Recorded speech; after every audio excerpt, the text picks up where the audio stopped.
Usually when we think about ancient historical texts, there's this expectation of extreme distance. Oh, yeah, absolutely. It's kind of like standing in a museum, right? Yeah. You look at the crumbling parchment behind the temperature-controlled glass, and you read the little placard about ancient empires and geopolitical collapse, and it just feels completely disconnected from your reality. Right. It feels safely locked in the past. Exactly. You read about Babylonians invading, and you think, well, that has absolutely nothing to do with my Tuesday morning commute.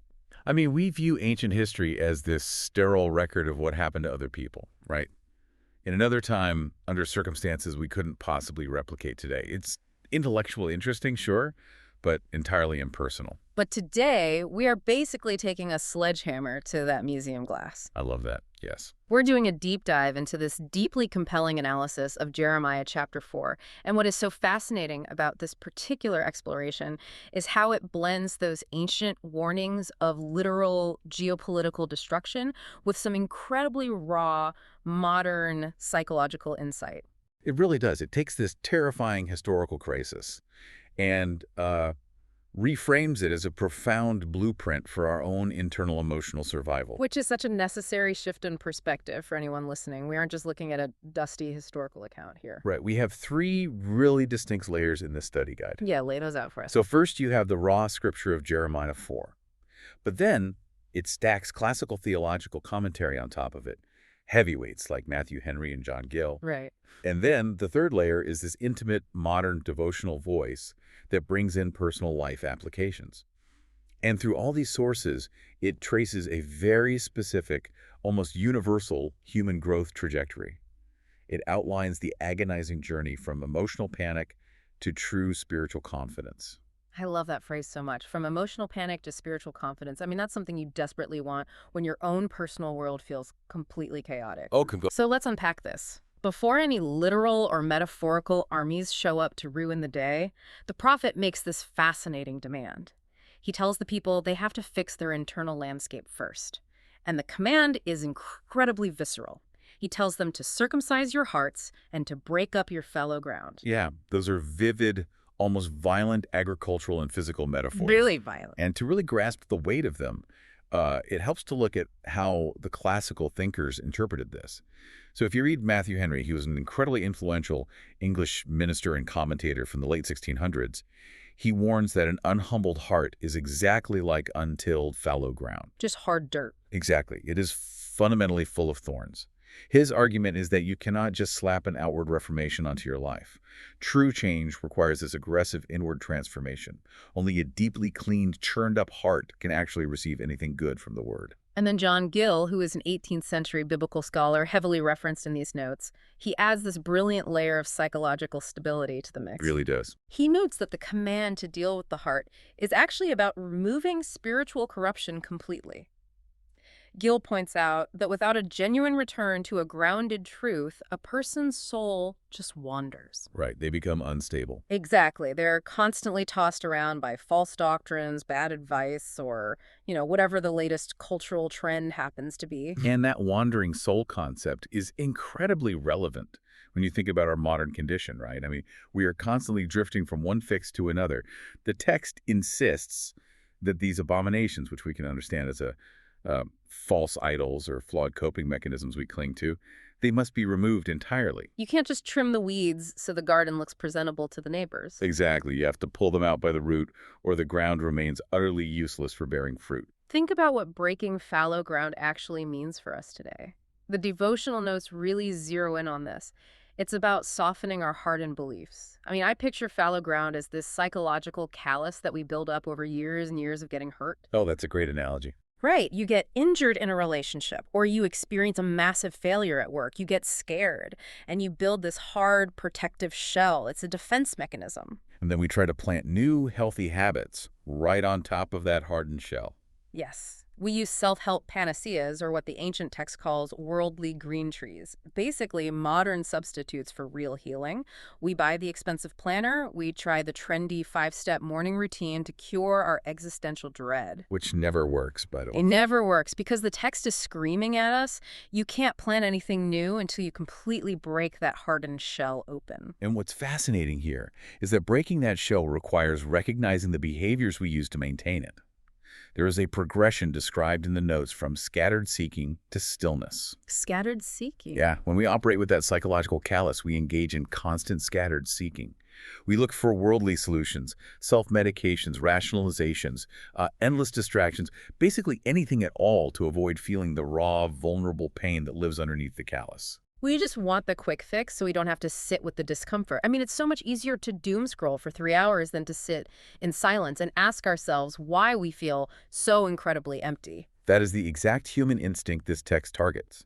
The profound life application here is the command to forcibly remove those defenses. We are being told to face our emotional pain without our usual substitutes. But it's terrifying. Completely terrifying. It requires a level of weakness and total surrender that the human ego absolutely despises. And ultimately, the anchor command in this early phase of the crisis is remarkably simple, but agonizing to execute. What is it? Be still. It is a demand to embrace a divine solution over a self-made solution, to stop trying to fix your fallow ground with superficial tools and allow yourself to be deeply, painfully tilled. But, knowing we have a psychological callus is one thing. Actually allowing it to be broken is another entirely. Because let's be honest, the heart has to be tilled repeatedly. Oh, it's not a one-and-done event. No. It's not like you have a good cry and suddenly you're enlightened. It is a grueling, constant process of choosing vulnerability over self-protection, which naturally leads to the big question. Right. What happens if we just don't? What if we refuse to break up that fallow ground? What if we just keep the callus? Well, the text violently shifts gears to answer that. We go from this quiet, internal, agricultural preparation to the blaring, terrifying alarms of war. The transition is intentionally jarring. It's the ancient equivalent of the air raid sirens going off. The imagery of judgment becomes incredibly intense. You have a trumpet sounding the alarm, a standard being raised, a metaphorical lion from the north coming to destroy, and this bitter, sweeping whirlwind. And Matthew Henry points out a really chilling dynamic about why this destruction arrives. He notes that the people of Judah had been lulled into a completely false sense of security. Yeah, that outward reformation we talked about. Right. They looked good on paper. They were saying all the right religious buzzwords. They attended the right gatherings. But there was absolutely no inward cleansing. They hadn't broken the fallow ground. So the bitterness of the whirlwind they are facing is simply the natural fruit of their own internal rot. And John Gill is very clear about the mechanics of this too. He explains that the whirlwind isn't just a random run of bad luck or a tragic coincidence. It is a divine consequence. Right. The text mentions these watchers coming from a far country. In Gill's historical view, these watchers represent invading armies that are permitted to surround the city. And the reason they are permitted is encapsulated in one devastating phrase from the text. Which is? Thy way and thy doings have procured these things. Oof. Basically, you brought this on yourself. That is a really tough pill to swallow. It is the ultimate statement of extreme ownership. The affliction isn't an accident. Affliction is the instrument used to break the ground you refuse to break yourself. Here's where it gets really interesting, though. If we bring this into the modern day, the psychological application from the devotional notes of these terrifying symbols is fascinating. That lion from the north isn't just an ancient Babylonian king anymore. Right. In a modern spiritual context, that lion represents the very real destructive intent in our daily lives. The forces of self-sabotage, addiction, or sheer despair that threaten to tear our lives apart. Yeah. And those thorns in the unplowed ground, they are actually our modern limiting beliefs. They are our deep-seated fears, our immense pride, our relentless need for self-protection that literally chokes out any chance of genuine connection or growth. That reframing completely changes how we view the command to sow not among thorns. It becomes a direct warning against the spiritual danger of running ahead of our own healing, of holding on to our false notions and our self-made schemes. Oh. If you try to plant a new life or a new relationship while still holding on to your limiting beliefs and unresolved trauma, those thorns will eventually choke out the new growth every single time. Okay, wait, I'm stuck on something here, though. There is a tension in these ideas that feels genuinely contradictory. Let's hear it. On one hand, the devotional notes tell us that in the midst of this terrifying whirlwind, the ultimate command is to stand still. We shouldn't run from emotional jeopardy or try to frantically make things happen with our own self-effort. Right. But in the exact same breath, the text commands us to wash the heart from vain thoughts and to actively prepare ourselves spiritually. So how do we reconcile that? How can we possibly stand still and do nothing while simultaneously engaging in all this intense internal washing and preparation? That is such a good question. That's the core paradox of the entire text. And unpacking it is crucial. Because standing still does not mean passivity. It doesn't mean you just lie down and let the invading army roll over you. Right. Practically speaking, standing still means dropping your frantic, self-made schemes. Let's say you're facing a massive crisis at work, and your instinct is to manipulate the situation, maybe throw a colleague under the bus or engineer some complex web of damage control to save your ego. We've all been there. Exactly. Standing still means you stop. You refuse to pull those levers of manipulation. You let the chips fall. That is the external stillness. So the washing of the heart is the internal work it takes to maintain that external stillness. Precisely. You watch your heart internally by letting go of the vain, arrogant thoughts that tell you that you can save yourself through your own cleverness. Right. Surrender isn't just crying on the floor. It is the active, exhausting discipline of refusing to engage in your old toxic coping mechanisms when the pressure is on. That makes the concept of surrender so much more actionable. And if we look at those watchers that John Gill identified as ancient invading armies, well, in the devotional notes, they take on a totally different, intensely personal role today. Yeah, they do. In our modern battles, those watchers aren't guys with spears. They are the mechanisms keeping guard over our souls. So they might be trusted friends telling us hard truths, or ministers, or the word, or just the nagging voice of conscience. They might even be that terrifying 2 a.m. anxiety that wakes you up in a cold sweat because, deep down, you are living out of alignment with your values.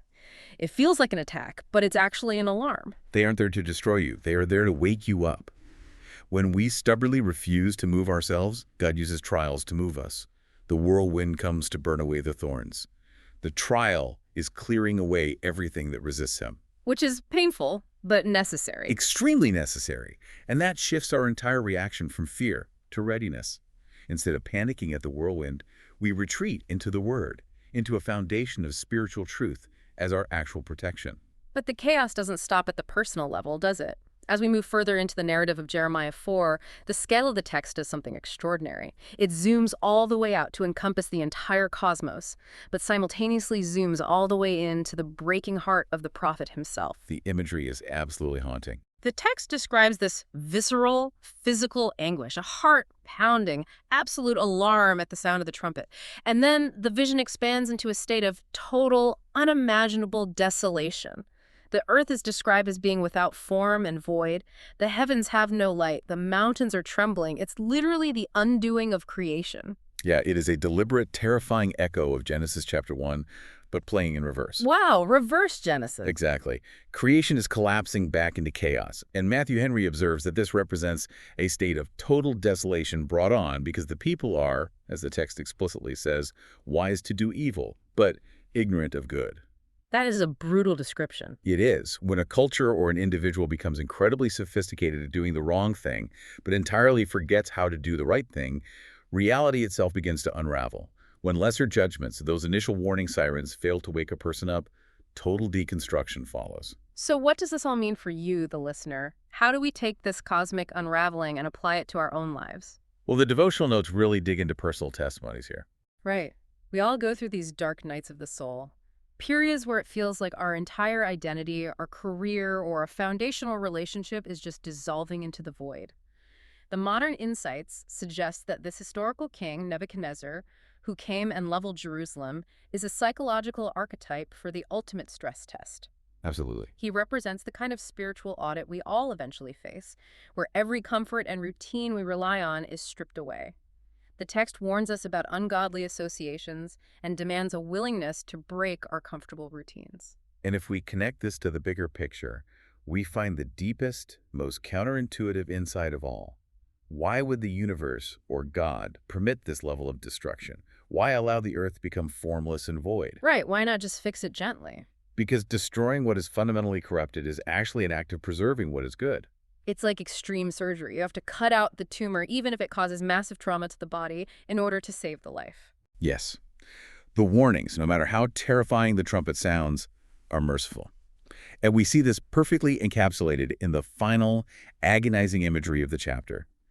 The text compares the suffering of the people to the travail of a woman. Travail being labor Right, pains. and travail is agonizing. It is an all-consuming, terrifying level of pain. But there is a critical, life-altering distinction to be made here. What's the distinction? Travail is fundamentally different from a death pang. A death pang is the end. The body is shutting down, the story is over. But travail is the necessary, unavoidable pain that precedes new life. It is the anguish of restoration. Oh, wow. The judgment, the whirlwind, the unraveling. It is all incredibly bitter because the human heart fiercely resists giving up its idols and its defense mechanisms. But that unraveling is not a death pang. It is the birth of something pure. That reframes the hardest moments of our lives completely. The Yeah. exhaustion you feel, the sense that your life is being shaken to its absolute core, the feeling that you were losing everything that made you feel safe. It's not the end, it's the travail. And looking back at the journey we've taken through this deep dive today, we can clearly see the map it lays out for us.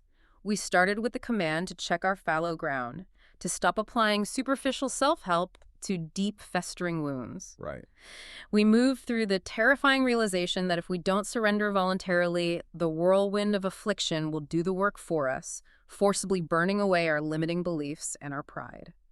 And finally, we arrive at this cosmic picture of unraveling, realizing that the chaos isn't meant to destroy us. It is meant to give birth to genuine spiritual confidence. It is the ultimate journey from a surface-level performative existence to deep, terrifying, and ultimately saving vulnerability. When the spiritual war is raging and the alarms are sounding, our only real defense is to stop fighting the process. We have to allow the watchers to wake us up so that we can find, as the text suggests, peace before the sword. Peace before the sword. Finding that internal stillness, even when the external alarms of war are blaring all around you, that is the true reward of breaking up that psychological callus. It really is. And as we wrap up this exploration, I want to leave you with one final thought to mull over, building entirely on that closing theme of desolation and travail. Lay it on us. The text describes the ultimate judgment as the earth becoming without form and void, a state of total unraveling chaos where everything you thought was stable has vanished into the dark. But it also insists that the anguish we feel in that exact moment is the travail that precedes restoration. Consider this. When your own life feels completely formless, void, and unraveled, what if that isn't the end of your story, but the exact, necessary, chaotic condition required for an entirely new creation to be born? What a profound way to look at our own brokenness. Not as a museum exhibit of our past failures, but as the chaotic, churning raw material for a brand new beginning. Thank you for taking this deep dive with us today. Stay curious, keep seeking out those aha moments, and we will catch you on the next one.